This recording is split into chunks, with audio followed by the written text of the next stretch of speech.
welcome to the Providence Road podcast. Thank you for joining us for this episode. Be sure to subscribe to the podcast so you don't miss any future episodes, or you can download our new app and listen on there. Let's get into it. Well, welcome back to the Providence Road Church of Christ podcast. We are excited you're with us today. You are in for a treat. I am Matt. I am joined here with Michael Stanford, our Hello. worship minister. Michael insisted that we do something different today, and that is be on video. You just wanted to be on video, not just hearing our voices. No, we're actually doing a Zoom call with a very special guest today, and Michael knows him best, so I'm going to let Michael introduce our very special guest. Well, I'm very excited to have my good friend, Dr. Richard Beck, with us. For those of you that do not know him, just a little bit about him. He is the professor of psychology and senior fellow of the Saunders Center for Joy and Human Flourishing at Abilene Christian University in Abilene, Texas. He also serves as one of the shepherds at the Highland Church of Christ. Many know him as an accomplished speaker and blogger. He's also a well-accomplished author, having written a number of books, including his most recent book, The Shape of Joy, which I have right here, as do you. Wonderful, wonderful book. We will get into that in a little bit. Richard also every Monday has been leading a Bible study for, I think, about 10 years on Mondays or more with inmates at a maximum security prison. There's a lot of things to get to know about Richard and how wonderful he is. But Richard, I would love just to say welcome. We're glad to have you. And we'd love to hear about your family and what do you have going on in your life right now. Oh, yeah. Well, it's good to be with you. I'm excited about the conversation. And it's always good to see you again, Michael, because we worked together side by side at Highland for many years. So I'm married to Jana, and she is a theater teacher, a middle school and high school theater teacher at Abilene Christian Schools. And so our life is very dramatic because of her. But good drama, creativity, and a lot of fun and artistic stuff in our home. She brings all the joy. And I have two sons, Brendan and Aiden. Brendan's an occupational therapist south of Houston. Getting married this summer. That's the kind of exciting thing in our family. I don't know if you knew that, Michael. I didn't. Yeah, but he's getting married, and so we're excited about that. And Aiden is in graduate school at Texas Tech doing a master's degree in history. And so those are our two boys. So we're empty nested right now, but some exciting things that they're doing and we're getting to be a part of. Yeah, and you're just wrapping up the semester at ACU right now. So you're in the thick of it. Yeah, it's finals week. Yep. Yeah, it's finals week. So a lot of stress on campus.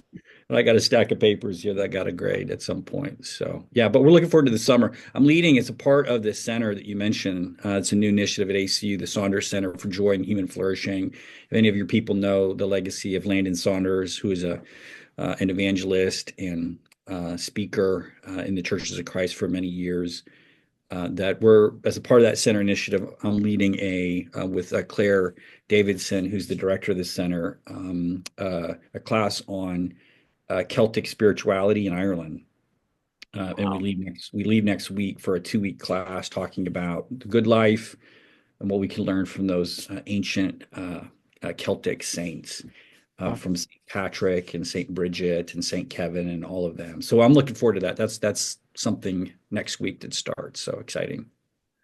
That is exciting. Well, Richard, it's wonderful to meet you finally. We've crossed paths, I think, several times when I was living in Abilene. It's always good to talk to a fellow person from Abilene and Abilene Christian University. Got a lot of love there and relationships with people there. I think Michael told you that we are in the midst of a conversation at our church about mental health. We're spending about a month talking about mental health, just some of the more common things that people are experiencing, stress and anxiety and depression. A few years ago, we did a longer series in which we looked at a number of other topics from grief and anger and shame and suicide and some of those things as well. It's been our intention to try and be a good resource to our people as they navigate some of the challenges that we're seeing across our country and our context and just where people are living, working, and playing, dealing with mental health issues. And so as somebody in your field that is doing a lot of research and reading and just talking to people, what are you seeing happening with mental health, I guess, in our context in the U.S., And then maybe even more specifically, you work a lot around a lot of college students. What are you seeing particularly among young people when it comes to mental health these days? Yeah. Yeah, I don't think it'll be surprising for anyone to hear that we're seeing or experiencing a mental health crisis right now, especially among younger people. And the diagnosis for that is varied. And one thing I would just say is there's probably not a monocausal, one cause explanation for all of this. We just can't blame it on like social media, although that's maybe an exacerbating stressor to some underlying vulnerabilities. COVID affected people's mental health a great deal as well. But we're also just seeing many things happening, I think, in Western cultures, because when you look at other countries around the world, they're not as struggling as much as we are. So there might be some cultural things going on in, let's say, America. And you can point to everything from the fracturing of the family, the decay of social networks like the decline in church attendance and other sorts of mediating institutions, but also the thinning out of extended family communities. So you're seeing lots of different things that you could point to and say that's all a part of that. But to come back to your observation, we are seeing increasing rates of anxiety and depression. Life satisfaction is going down. Fatal drug overdoses are also on the rise, and suicide is also increasing as well. And the paradox here is that this is taking place in a very affluent culture. Mm-hmm. So we are, from a financial perspective, and I know things have been pinched with inflation recently, but if you just look at gross domestic product, that has continued to climb. And so we are a very affluent country. And yet, in the midst of this abundance, there is just this persistent psychological fragility that we're observing. And would you say, as you work with younger people, that is it more heightened, the crisis among younger generations than it is among those who are a little older? Yeah, so I think you're seeing that that being the case. I think some older generations can express skepticism about that too. Um, Younger people are more likely to describe their inner life and their experiences through mental health terminology. And so some people maybe suggest that it's overdiagnosed. Like a generation ago, I would describe myself as stressed. It's a stressful week. But a younger generation might describe themselves as anxious. So they might grab mental health as a term, because that's a diagnostic term, or I have an anxiety issue, where prior generations might just say, I got a lot on my plate. I don't want to be deflationary though. So I think there is maybe a little bit is over-reporting, maybe a little bit is a shift in mental health culture, because for every sense of overdiagnosing, there's also a sense where this younger generation is more willing to talk about mental health symptoms, where older generations were not. So I think those things are going to balance each other out a little bit, where you're going to have people want to talk about it more. So a lot of this stuff that maybe was in the closet is coming to the light. But there's also, yes, a lot of self-diagnosis going on as well that might increase what we might see on surveys or other sorts of screening instruments. But if you just look at those screening instruments, yes, you're seeing a spike in mental health symptoms among younger generations.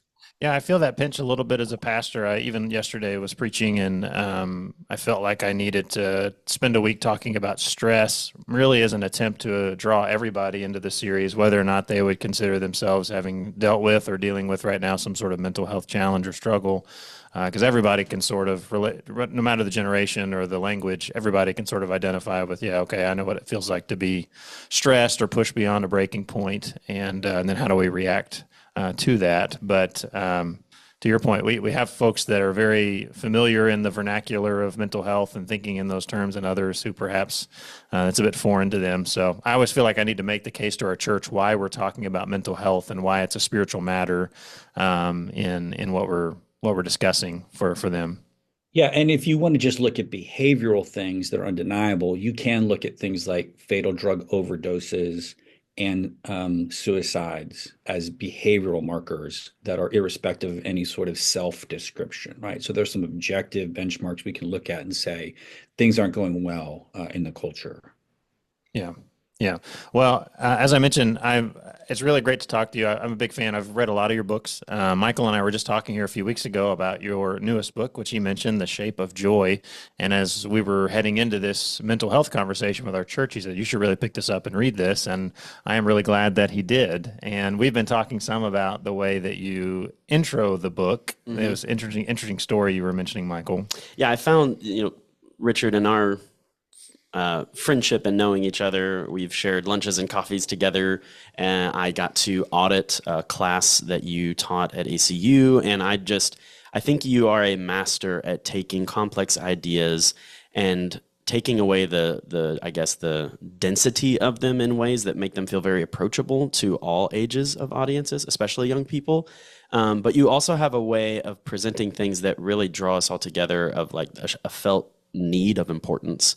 And so you do that right away at the beginning of your book by talking about the worst graduation speech ever, which I found very entertaining and humorous, but also you drew me right in away because you put your finger right on the pulse of what I think so many of us have, whether we've named consciously or we feel subconsciously at a soul level, a need. So could you maybe just, for those that haven't read the book, unpack what that story was? Yeah, the worst graduation speech. Yeah, so it's a story about, I was invited to give the commencement address for Aiden's graduation a few years ago. And if anybody sat through a graduation address in high school or college, the typical speech is, graduates, you're amazing. You've made it this far. You have all the potential in the world. Follow your dreams. You can be anything you want to be. And so I kind of started off that way. And I said, normally when you hear graduation speeches, you hear this big, like, you can be anything you want to be, and follow your dreams. And then I quickly made a weird turn where I basically said, but if the psychological science is to be believed, like, following your dreams will make you unhappy. So I'm here to tell you, do not follow your dreams. And actually, there is data on that. The psychological research suggests that the things we typically pursue in life sometimes don't make us happy. And I think people can tell stories of where they've pursued something or they've climbed some ladder of success, and they get there and they realize, oh, that wasn't as fulfilling as I thought. I miscalibrated in some critical way when I picked this path of success. So that's true. But you definitely don't want to say that in front of parents and grandparents and graduates, to say, don't follow your dreams.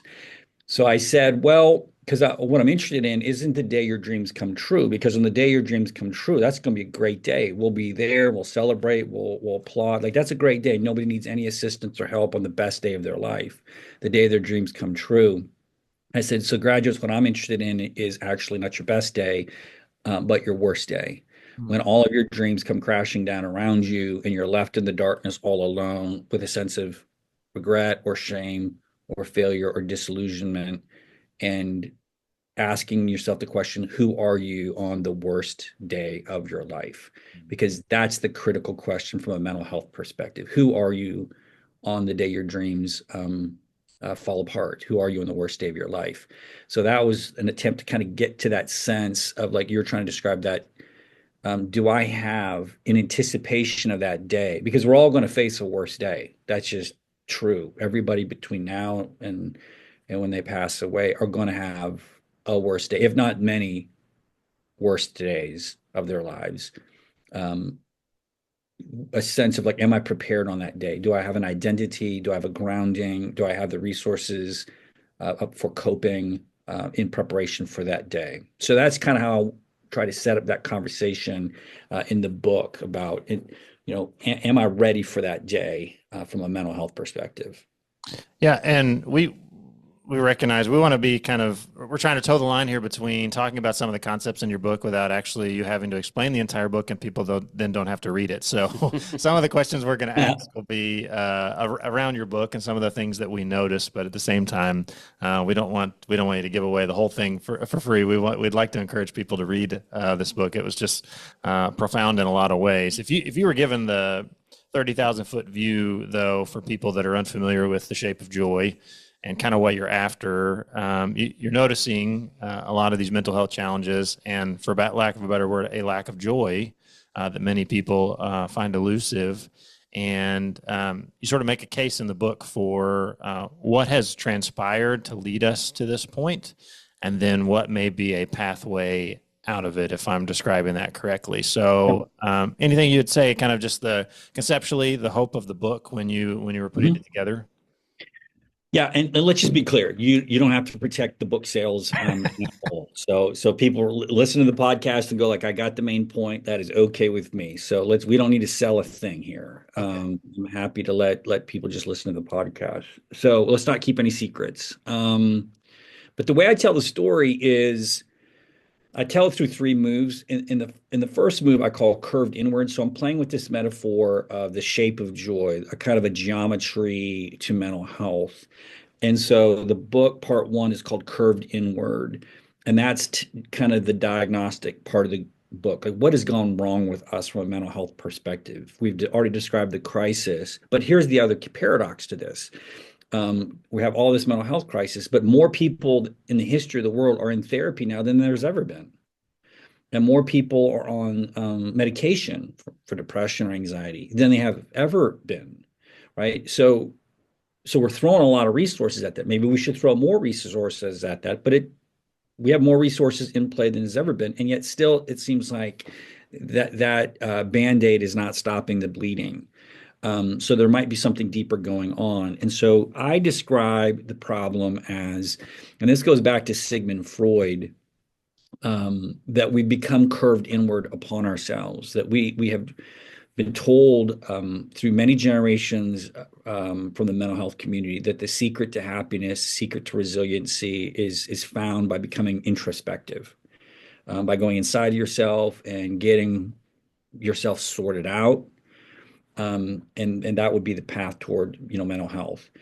And let me be clear, I don't want to disparage that journey, that mental health journey. I was talking to a therapist just the other day on another podcast, and we were just talking about the importance for some of us for what's called insight.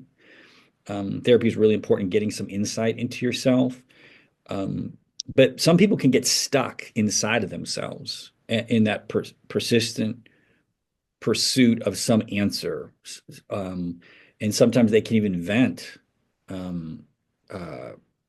narratives that aren't necessarily true to life because of that need. I need to find an answer. And they might kind of lock in on something that was like the problem in the past, and become fixated on those kinds of things. But what psychologists have kind of discovered over time is that this excessive introspection is actually pretty unhealthy.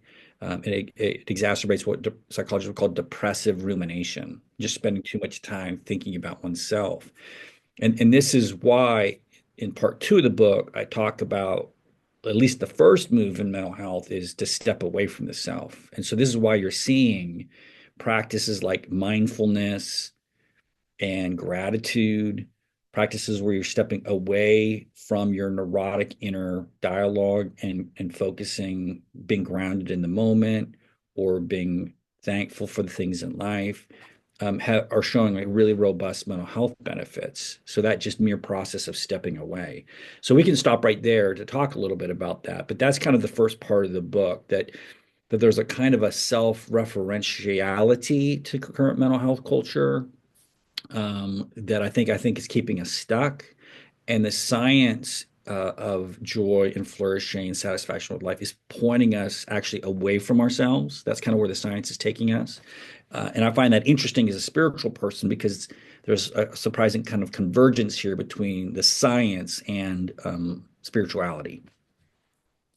Yeah, do you want to talk a little bit more about that, the idea of the science and spirituality, and in part, what I gathered you were getting at in the book, and then you make a case at the end for we can get into later the idea of sort of returning to transcendence or to the transcendent. Mm-hmm. But there has been for a long time this shift away from the spiritual aspect of things, and when you take the spiritual aspect out of it, what then becomes your source of joy, or where do you look to for purpose and meaning and satisfaction, fulfillment? And if it's all turned inward, then you could see some problems arising there. So do you want to talk a little bit about that divorce of the psychological and the spiritual, I guess, that we've seen and how that's impacted things?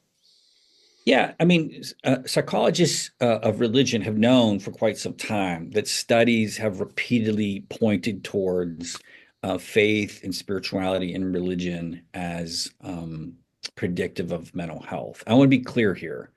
I don't want to just say that this is a lawful relationship there, that people of faith can experience mental health problems. But what I'm suggesting here is that faith and spirituality has been repeatedly pointed to as a coping strategy, as a resiliency factor. Does that make sense? So even if you have mental health issues, your faith will help you wherever you are. So some of us might be really well, some of us might be struggling, but wherever we are in our journey, having faith and spirituality is helpful wherever you're on. So to be clear, this is not a solution to the mental health journey. It is a coping resource for that mental health journey that you wouldn't have otherwise. Okay. But we've known that for quite some time. In fact, just another data point came out just recently. It was highlighted in the New York Times and Christianity Today. I think it's called the Global Flourishing Project, who have been looking at global flourishing around the world. And they observed kind of what we talked about at the front end of this, which is these very affluent societies like our own are not flourishing. We're not doing well from a mental health perspective. And yet, certain other countries, in let's say the third world, much less affluent, have much greater happiness and flourishing than Americans do. A bit of a puzzle that gross domestic product is not predicting happiness around the world. But when you do look at those countries, what they have is high religiosity. And so one of the big findings from this big project, one of the biggest that's been conducted ever, and they were a bit surprised by this too, but we've known this link for quite some time, is that religiosity predicts flourishing. And so that's what I mean by convergence of science. So here's hardcore empirical scientists kind of going like, faith, spirituality, really important. Now that raises a question like, well, why?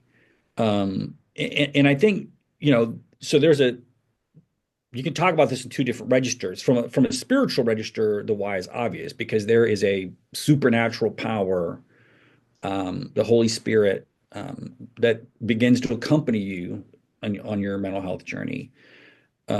But from a secular perspective, one of the things that we would point to is what some psychologists have described as third order suffering. So first order suffering is just the human condition: death, sickness, bereavement, deprivation. Life involves suffering. Second order suffering would be like the suffering of human oppression, harm, trauma, abuse, the suffering that we cause ourselves. But third order suffering is how the modern world has kind of stripped away the infrastructure that we used to rely on to deal with suffering. And the two big things that the modern world has stripped away is one is thick and rich community, and the other one is meaning making. And this goes to some people might have read the book Viktor Frankl's Man's Search for Meaning. Really big important book in psychology. But Frankl's point is that suffering, we can't eradicate it, but to carry it has to become meaningful. We have to be able to tell a story about it, and we have to be able to locate our dignity in that suffering.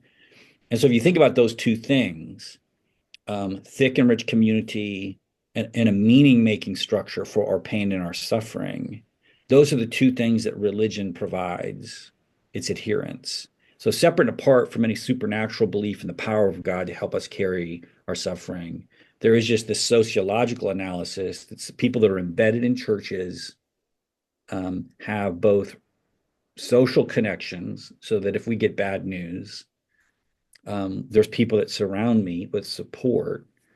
And there's also a structure of meaning that God is with me in my suffering. Christ himself suffered. So I'm not robbed of dignity when I'm a victim or when I suffer. And I also have a sense of trust that God will turn this into something good. He's working in this. I can't see it, but I know he's working. So I can tell a generative story about my pain. So all that to say is, that's a convergence of social science confirming some of the things we know from a spiritual perspective, which is churches are good for you from a social perspective, but also from a meaning-making perspective.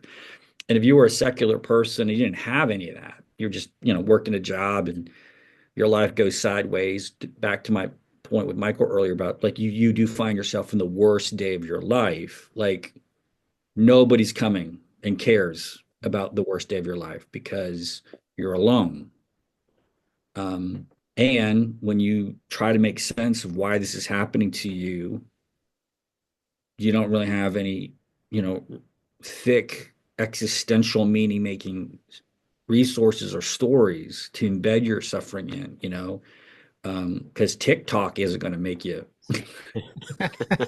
TikTok isn't going to give you the narrative and existential resources. Neither are Marvel movies, right? Consumer culture is not going to give you the meaning making resources you need to pull yourself out of the rubble of shame and failure and loss. But people in churches have those resources in abundance. So anyway, that's a little bit of a thought about why we're seeing faith being a resiliency factor across the globe. So that kind of connects to a question that I wanted to talk to you about. We know as Christians in the church that we are not exempt from our own struggles of seeking out meaning in things outside of our faith, even though we might claim, well, Jesus is my foundation.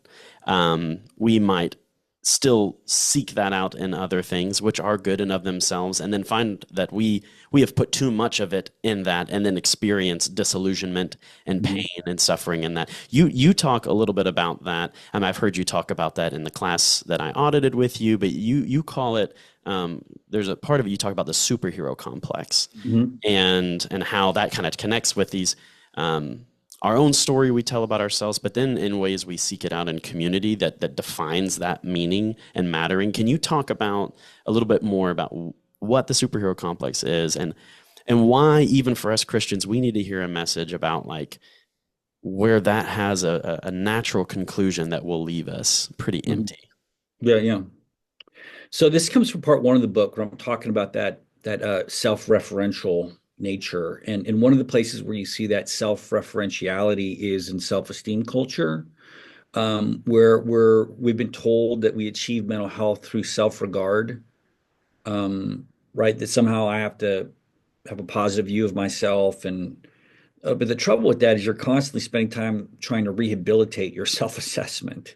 And the reason that is a vulnerable project is because of what Ernest Becker, the psychologist, described as a hero complex. I call it the superhero complex, based upon a podcast.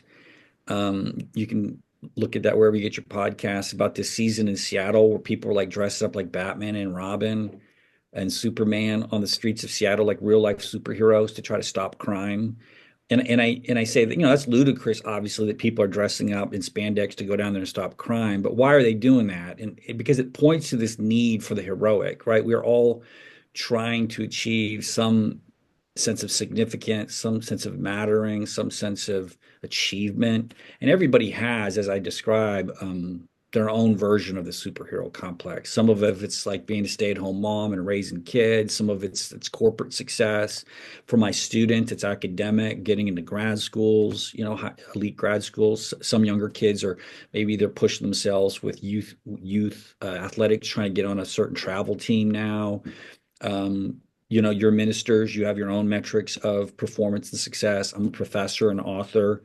I am neurotically aware of when my book sales are not thriving. Hey, let's go back to that. Let's sell lots of books in this. Like we all have something, and I think this is one of the reasons why not self-esteem, but social media has exacerbated that superhero complex, because social media gives feedback about attention and likes and so forth. And so it becomes a place where that superhero complex plays out. Or am I getting views? Are people liking and giving me feedback on myself? And so it plays that game of comparison. All I have to say is that complex, whatever it is, very unique to each individual listening in, is just ask themselves, where am I attaching the metrics of my self-esteem? Because those metrics are where we're going to face those. That's where the pain will come from, and the neurosis will come from, because when I'm not hitting my marks and I'm not getting that feedback, then my self-esteem takes a dip. And so I again find myself stuck in an inner dialogue with that complex, constantly trying to rehabilitate or perform for my worth. So that's that curved inward sense. But one of the things, to kind of go to the back end of the book, which is called curved outward, when psychologists have actually looked at like psychological health and resiliency and meaning in life, one of the variables that has gotten a lot of recent attention is what's called existential significance or cosmic significance. Some psychologists call it mattering. And cosmic significance or existential significance. And the reason why they're grabbing those words, and again, these are psychologists. And so you have psychologists grabbing the word cosmic, and you have psychologists and mental health prevention professionals grabbing the word existential. And what they're trying to do in those words are grab something that is just the truth about your worth and your value, or the idea of mattering, that you matter existentially, you matter cosmically, you just matter no matter what. You have just a durable sense of your own value. And that has to just be assumed as the truth about you. Now, as a religious person, that raises an interesting question. Like, where is that value, that cosmic existential significance grounded? Where does it come from? And this brings me back to that conversation about religion, because religion isn't just going to give you thick, rich community and meaning-making structures. It's also going to be the grounding of that cosmic significance. In the language of Christianity, you are made in the image of God. God loves you, right? God knows your name. He knows all the hairs on your head. Like a religious person, when the superhero complex crashes and burns on the worst day of your life, and every metric of your value and worth is in the gutter, what grounds your value? Mm-hmm.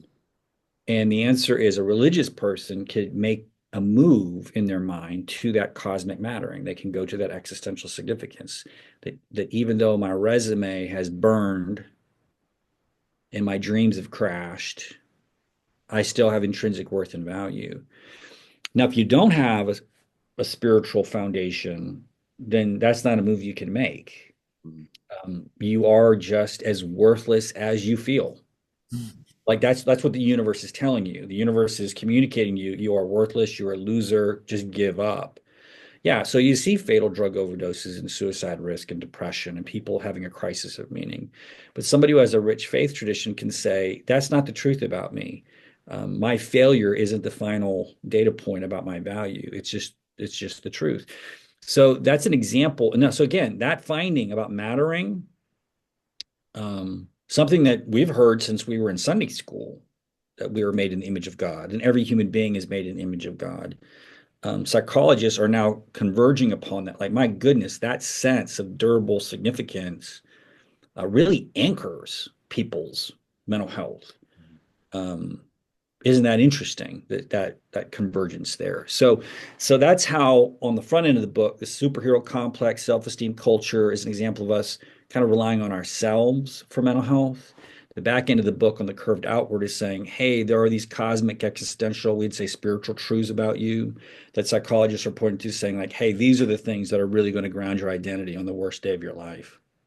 Yeah, and I want to come back to the idea of where we find value and mattering. There's a couple of pages in there that are just nothing but yellow from highlighter, and there's a specific quote I want to talk about in a minute. But one of the things sort of in the middle of the book that you do such a beautiful job of doing is pushing back on the standard practices of the last several years when it comes to how do we address self-esteem issues or where we fit in a larger narrative of the story, basically, and this is my language, but an obsession of the self, where all of our psychotherapy, all of our approach has been, if we get the right narrative, if we talk back to the wrong voice in our head, if we can just have that conversation with ourselves about ourselves, then maybe that puts us on the path to healing. And you sort of shift away from that, and this whole thing of language you use from turning inward, curving inward versus outward, and helping us start to see that part of the solutions we've looked to are kind of the poison that we're drinking, in that we're just continuing to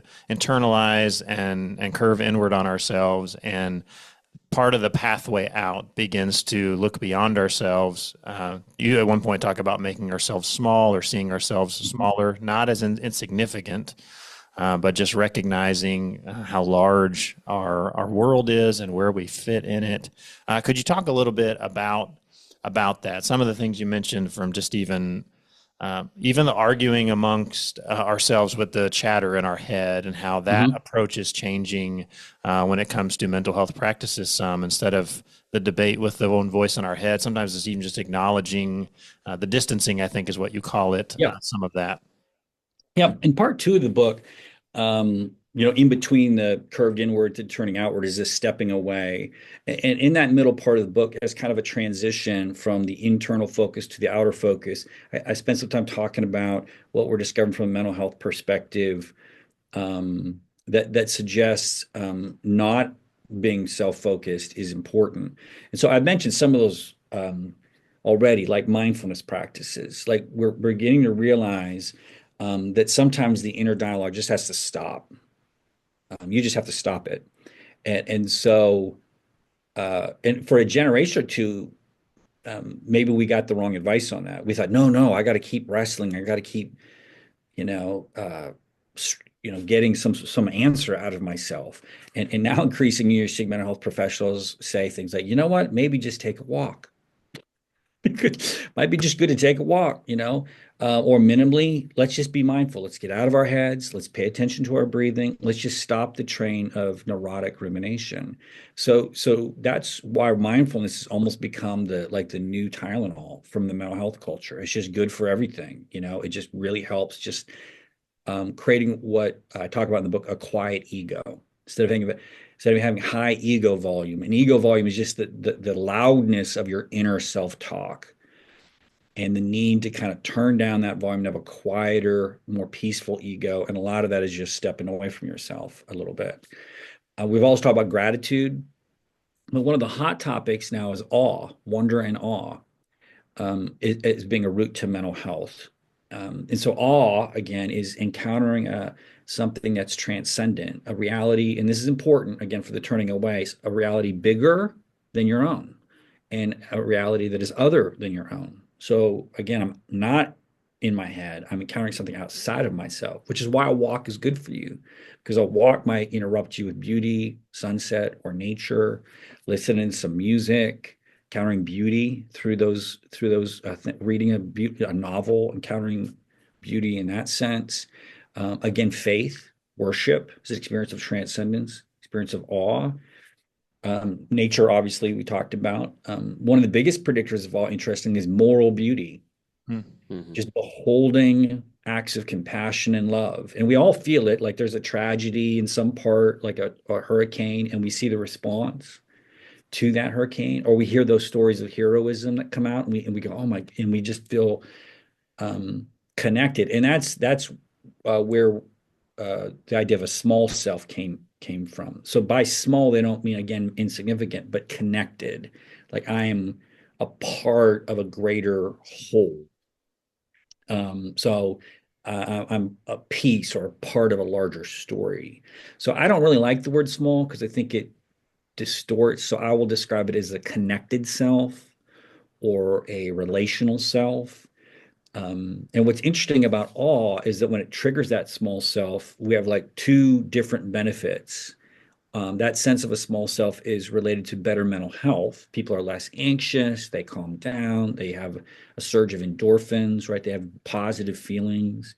But also, there is these pro-social benefits that people who experience that small self and feel connected are more likely to volunteer, they're kinder, they're more compassionate. And right? And that's an amazing thing where you're combining like self-care with altruism. Because oftentimes in our current mental health culture, those are pitted against each other very often.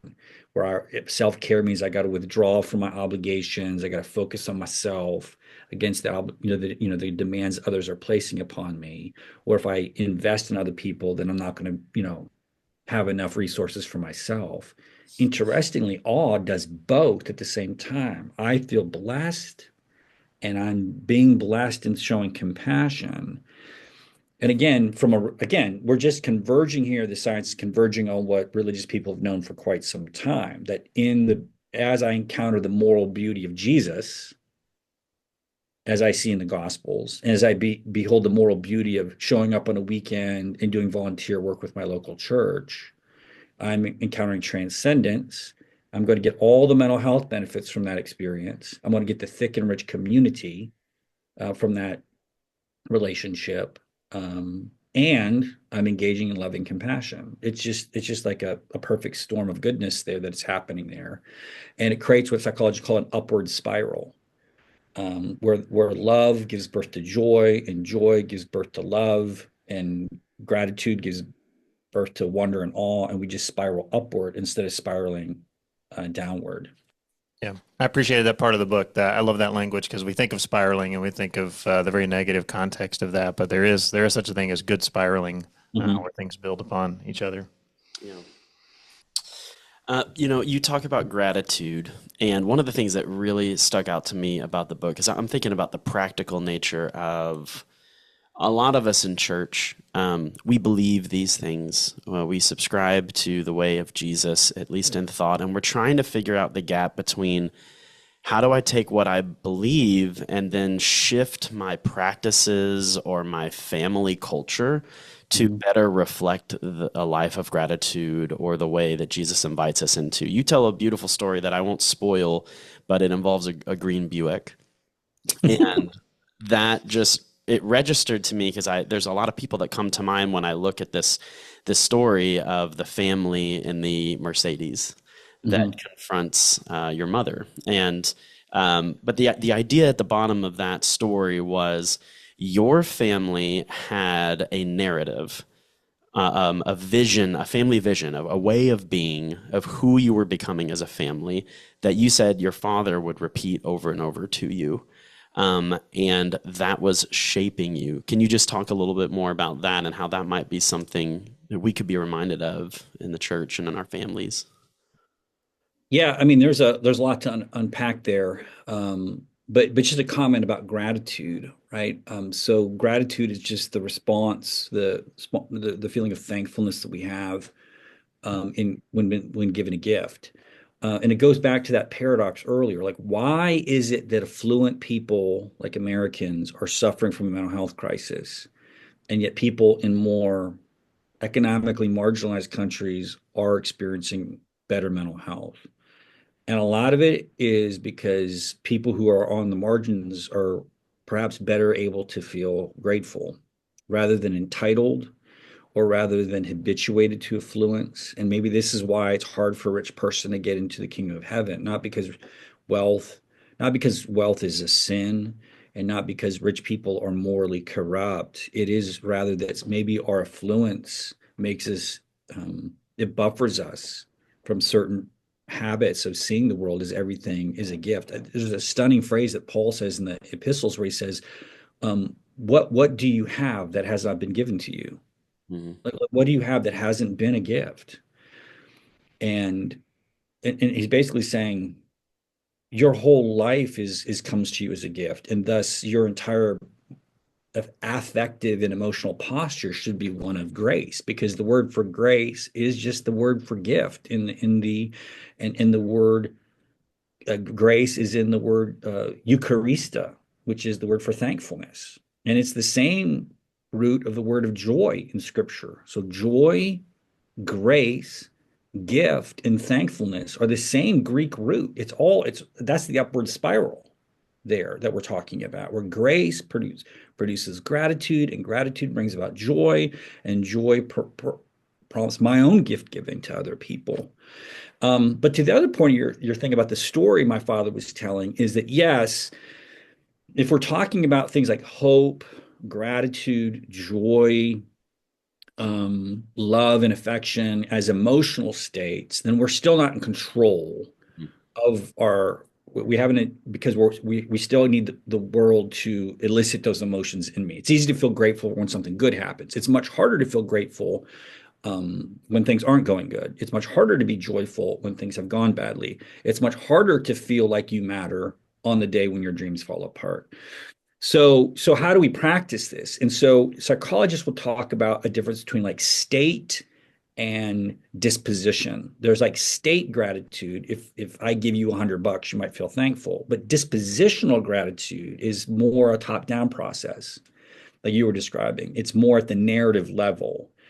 And in a top-down process where I practice a narrative that creates an attitude, if I become dispositionally grateful, that means I'm more likely, because of the way I'm seeing the world, so we're back to meaning making, I'm more likely to see the world that brings more gratitude into my life. So people who have dispositional gratitude experience more gratitude.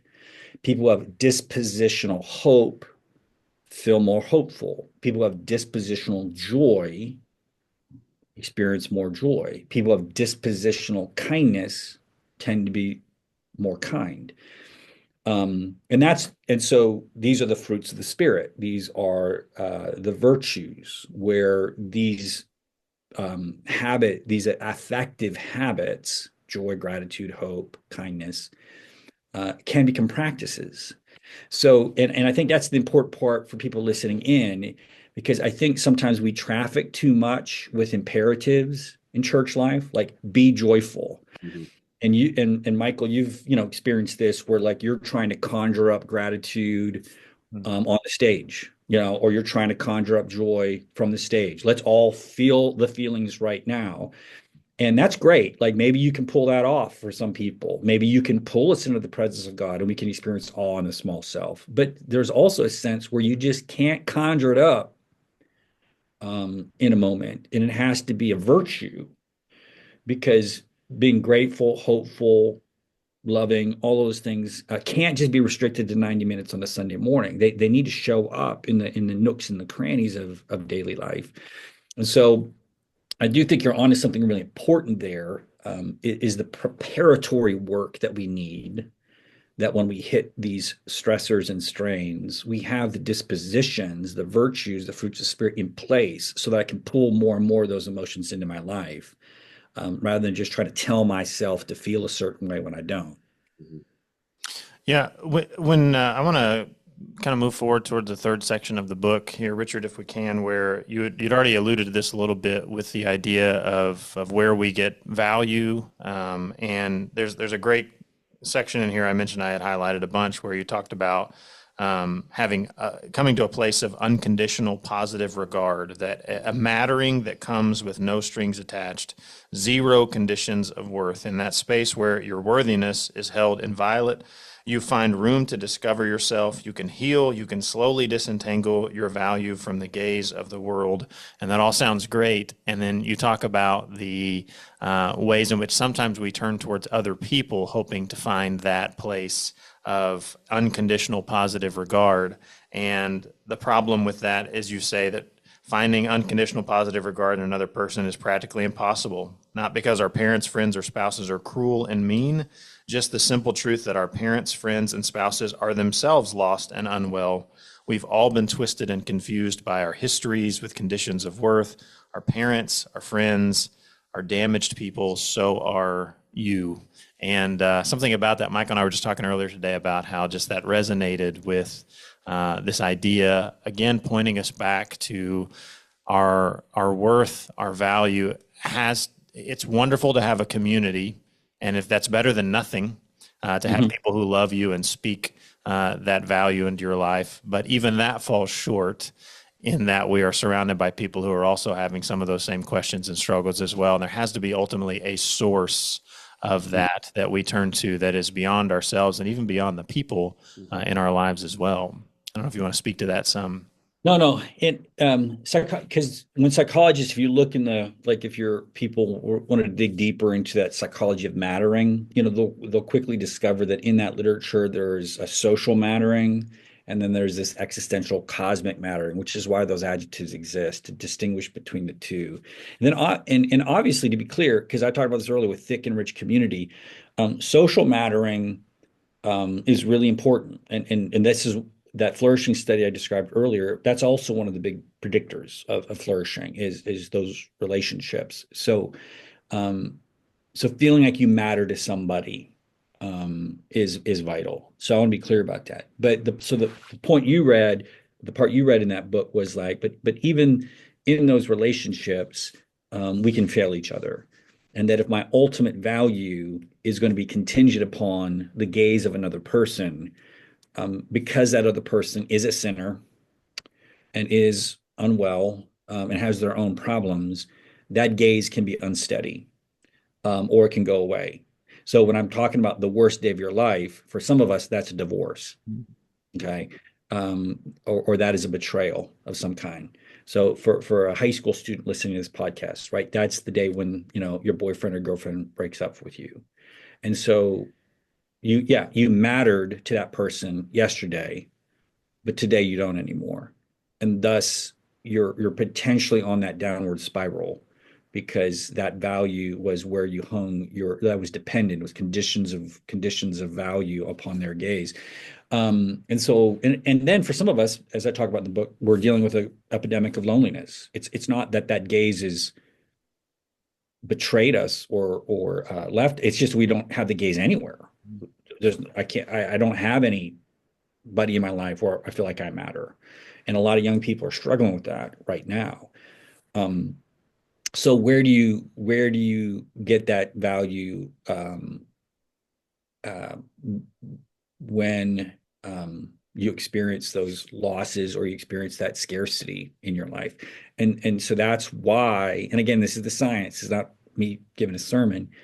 When they look at the predictive value of social mattering versus cosmic mattering is the most robust predictor of mental health for these obvious reasons, because it's the thing on the worst day of your life that'll put a floor on your value. Like your value isn't dependent upon the person who's divorcing you. Your value is dependent upon you getting a date for the prom. Your value isn't dependent when friendships seem scarce because of loneliness. You are valuable no matter what. And so you can kind of see the resiliency, that unconditional value that cosmic significance gives us. Well, Richard, we want to be respectful of your time. I have one final question for you, though. Just, we're not just doing a podcast to do a podcast. This is part of our church's podcast. We talk about different things that we feel like might pertain to our church. As somebody who is in church leadership yourself and working among Christians a lot in different contexts and studying the Bible with people outside the church as well, any words of wisdom you would share for us as we think about mental health and maybe the most pressing need or message that Christians need to hear right now as we just try to minister to and love this church well? Yeah. Anything that comes to mind? Yeah, I would say, to that, one of the concerns I have in the book is that I don't want it to contribute to a narrative that somehow Jesus is all you need and all your mental health problems go away. I kind of alluded that earlier, because there is that narrative out there that we kind of pit mental health technologies over against trust or faith in God.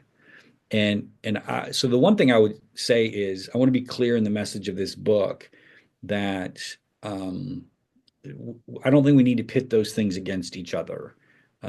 What I'm suggesting is that your church and being embedded in your church and recovering your identity in Jesus is an integral part of your mental health journey.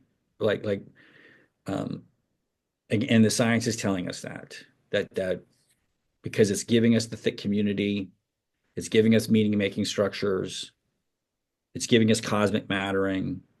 But as Christians, we believe it's actually literally with the Holy Spirit bringing into your life a power that is other than your own and that you can rely on. And if you talk to people that have been through suffering or people like in the recovery community, even though they might have massive mental health struggles, they will tell you the story that if it wasn't for Jesus, I wouldn't be here today. Or if it wasn't for Jesus, I couldn't have got through the longest night of my life.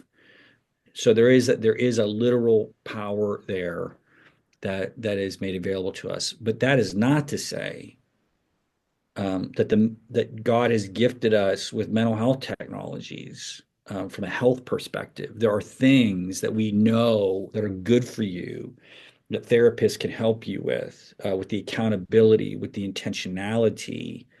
And I would say in those therapy situations, bring up your faith. Use your faith as a therapeutic resource. And so it's not an either or, is what I'm trying to say. Don't let your community get into like a toxic either or situation. God is working. We believe that God is working through all kinds of things, and a worship experience is healing, Bible study is healing, coffee with a friend is healing, going to your therapist appointment is healing. And yes, even antidepressants and anti-anxiety, those are healing too. God is working through the physical, the mental, and the spiritual all together. And so what I just counsel people to do is be wise, right? The issue here isn't what's the right thing to do. Just be wise and discerning as you go through your mental health journey, and don't pit these things artificially against each other. Yeah.